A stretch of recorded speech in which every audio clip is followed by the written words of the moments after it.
हरीश की एक पत्नी थी जो बहुत बोलती थी और वह उसके ज्यादा बोलने से बहुत परेशान था। हरीश को पता चला कि जंगल में एक महात्मा आए हुए हैं। वह अपनी पत्नी को उनके पास लेकर जाता है और कहता है कि मुनिवर कृपा करके आप इसे समझाइए। यह बहुत बोलती है, मेरे मना करने के बाद भी इसका दिन भर है इसका मुंह चलता ही रहता है। मैं इसे कितना भी समझाता हूँ कि कम बोला कर, चुप रहना सीख, लेकिन नहीं, और हर बार इसकी वजह से लड़ाई होती है। महात्मा मुस्कुराए और बोले, मैं तुम्हें इस बात को एक कहानी की मदद से समझाता हूँ। मेरा गुरु का एक शिष्य था जो बहुत बोलता था।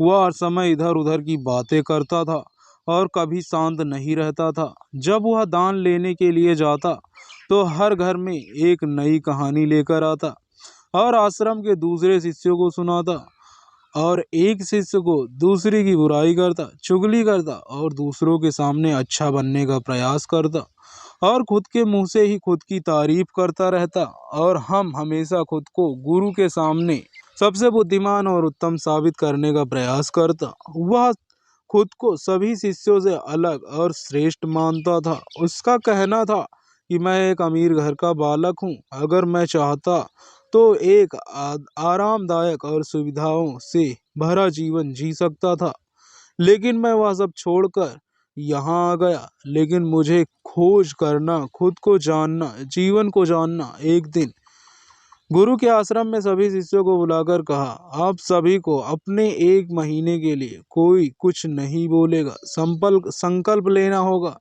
इससे आपकी संकल्प शक्ति मजबूत होगी और आप में आत्मविश्वास का संचार होगा। आप सभी अपने सामर्थ्य के अनुसार कोई भी संकल्प ले सकते हैं, और यदि 1 महीने में पूर्व आपसे जिससे यह संकल्प टूट जाएगा तो वह अपनी पुरानी दिनचर्या में वापस आ सकता है। सभी शिष्यों ने अपनी शक्ति के अनुसार संकल्प लिए और गुरु को अपने अपने संकल्प के बारे में बताकर वहां से चले गए। लेकिन वह शिष्य जो खुद को सबसे अलग दिखाना चाहता था, वह सीधे गुरु की कुटिया में पहुंच गया और बोला, मैं कोई छोटा मोटा संकल्प नहीं लेना चाहता, बल्कि खुद की ही जैसे एक और महान संकल्प लेना चाहता हूँ। कृपया आप ही बताएं मुझे क्या संकल्प लेना चाहिए। उसकी यह बात सुनकर गुरु मुस्कुराए, बोले, क्या तुम मेरे द्वारा दिए गए संकल्पों को पूरा कर पाओगे? क्या तुम्हारे लिए उसे पूरा करना संभव होगा? शायद नहीं, वह तुम्हारे लिए संभव नहीं होगा। तुम उसे पूरा नहीं कर पाओगे, इसीलिए तुम खुद ही कोई संकल्प ढूंढ लो। शिष्य ने कहा, नहीं गुरुदेव, आप जो भी संकल्प मुझे देंगे मैं जरूर उसे पूरा करूंगा। गुरु ने कहा, ठीक है, तो तुम अगले 1 महीने तक चुप रहो, मुंह से एक भी शब्द नहीं निकलना, यही है तुम्हारा संकल्प। शिष्य ने कहा, गुरुदेव, यह भी कोई संकल्प है? यह तो बहुत ही आसान है। आप कोई संकल्प दीजिए जो मेरी योग्यता के बराबर हो। गुरु ने कहा, पहले तो तुम इस संकल्प को पूरा करके दिखाओ। शिष्य ने गुरु की बात मान ली और वह उसी समय चुप हो गया और पलटकर कुटिया से बाहर चला गया। उसे चुप रहना बहुत आसान लग रहा था।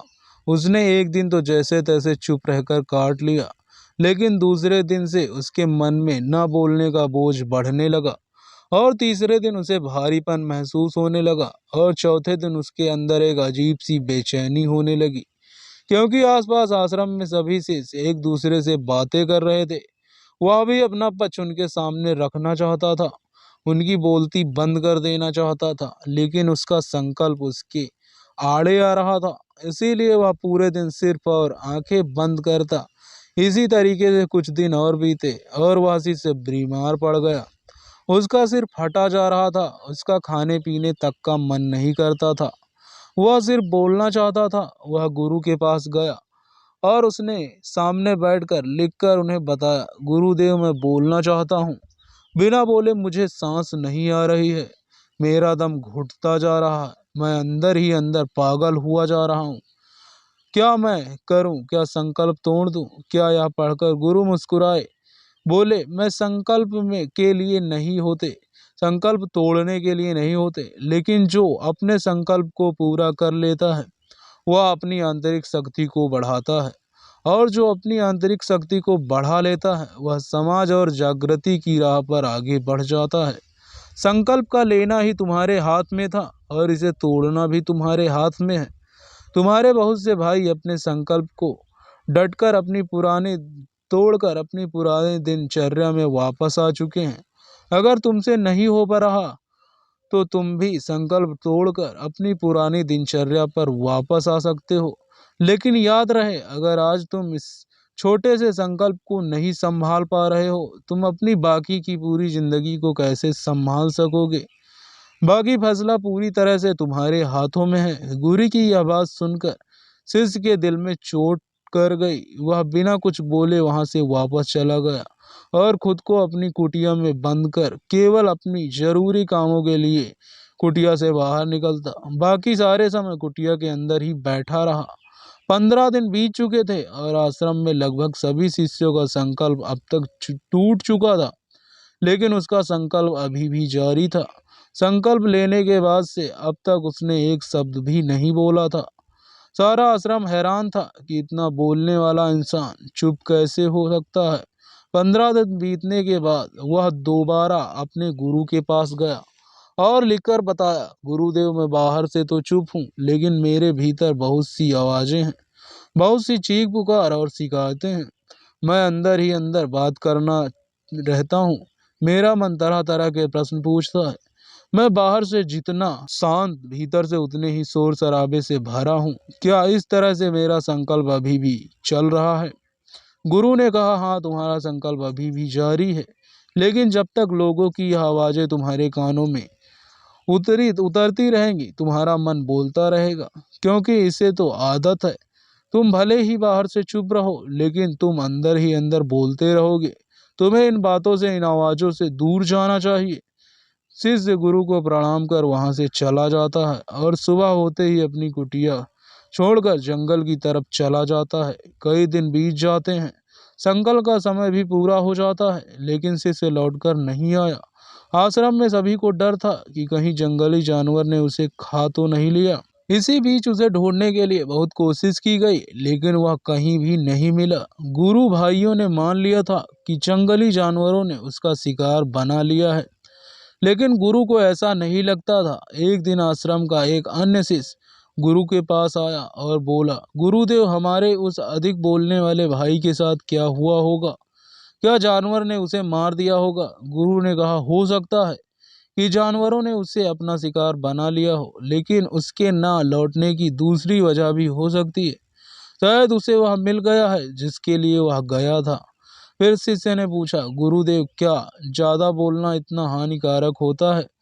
गुरु ने बोला, इंसान के जीवन में बहुत सारे दुखों में से एक दुख यह भी है कि वह कभी चुप नहीं रह सकता, हमेशा कुछ न कुछ बोलता ही रहता है।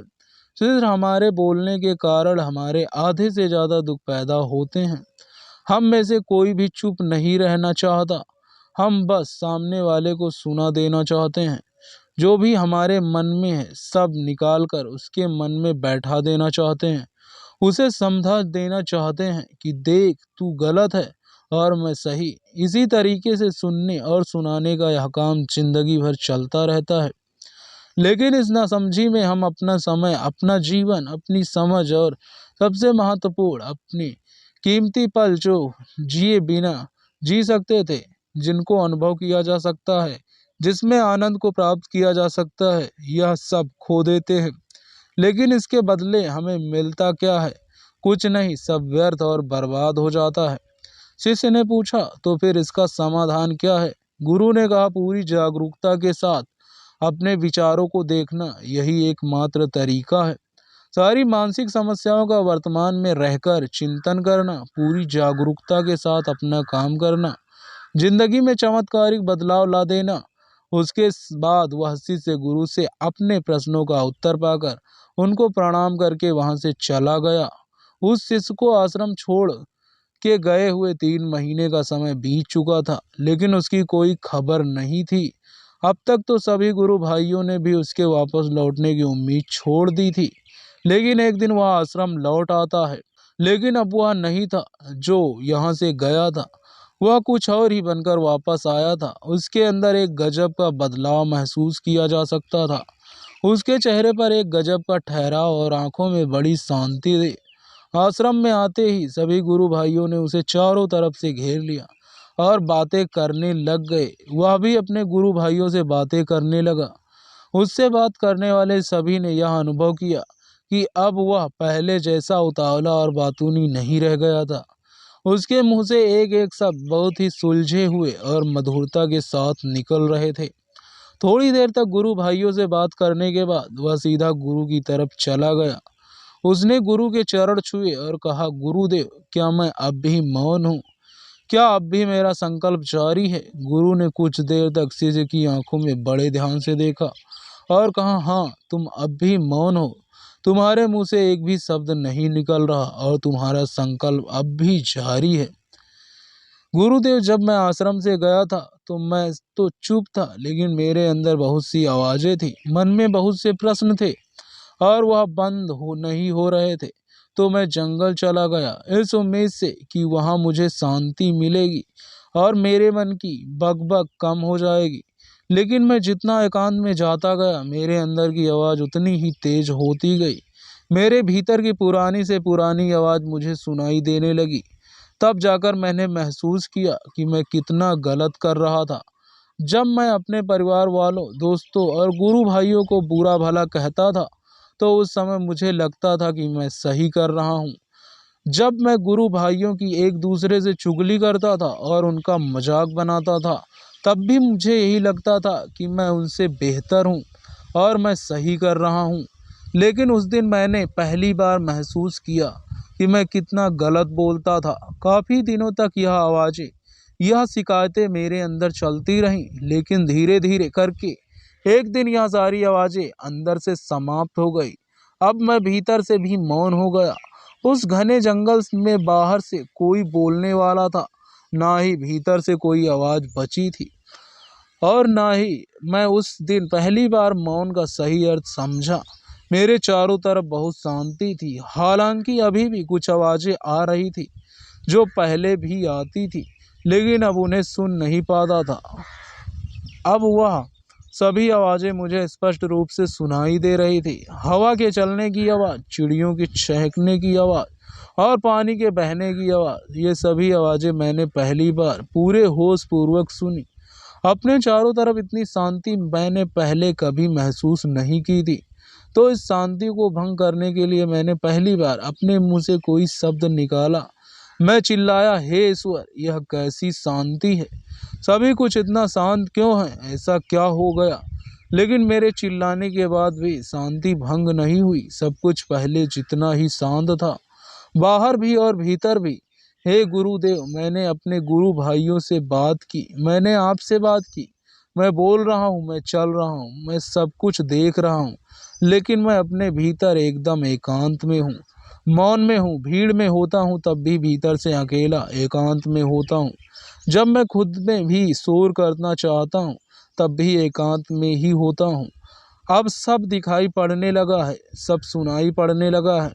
गुरु ने कहा, जब तक हम बाहर की तरफ बोलते रहेंगे, भीतर अशांति ही रहेगी, लेकिन जिस दिन हम भीतर की तरफ मुड़ जाएंगे, तब हमारे मुंह से कुछ भी निकलेगा, हम शांत ही रहेंगे। दुनिया में जितनी भी बुराइयां और ज़्यादातर हमारे बोलने से ही उत्पन्न होती हैं, क्योंकि हम चुप रहना नहीं चाहते। हम जितना ज़रूरत है उससे कहीं ज़्यादा बोलते हैं। हम सामने वाले को सुनना नहीं चाहते, बल्कि उसकी बोलती बंद कर देना चाहते हैं। उसे समझा देना चाहते हैं कि मैं कौन हूँ, मैं क्या कर सकता हूँ, और यही हमारी ज़िंदगी का मकसद बनकर रह जाता है। हमारी सारी ऊर्जा व्यर्थ हो जाती है, बर्बाद होती रहती है। ऐसे ही समाज में लोगों का जीवन दुखों से भर जाता है, जो हमेशा एक दूसरे को सुनाने में लगे रहते हैं, कभी एक दूसरे को सुनना नहीं चाहते, समझना नहीं चाहते, और चुप रहना तो उन्होंने कभी सीखा ही नहीं, क्योंकि चुप रहना उन्हें छोटा महसूस करवाता है। दुनिया की सभी लड़ाइयाँ का कारण हमारा बोलना ही है।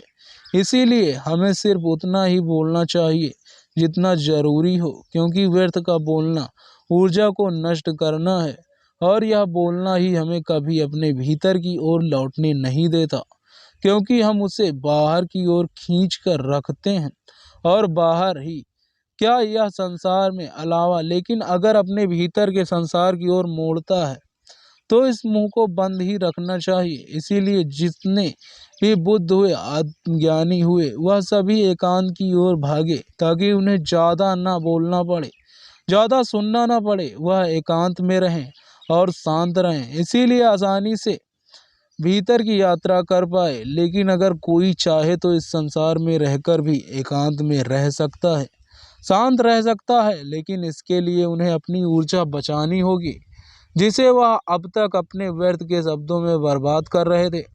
दोस्तों, इस कहानी की सीख यही है कि व्यर्थ का बोलना ऊर्जा को नष्ट करना है। ज़्यादा और व्यर्थ बोलना ही हमें अपने भीतर की ओर लौटने नहीं देता, क्योंकि यह हमें बाहर की ओर झुकाए रखता है। और जिन्हें भीतर की यात्रा करनी है, उन्हें अपने मुंह को बंद ही रखना चाहिए। मुझे उम्मीद है कि आपको यह कहानी पसंद आई होगी और काफ़ी कुछ सीखने को मिला होगा।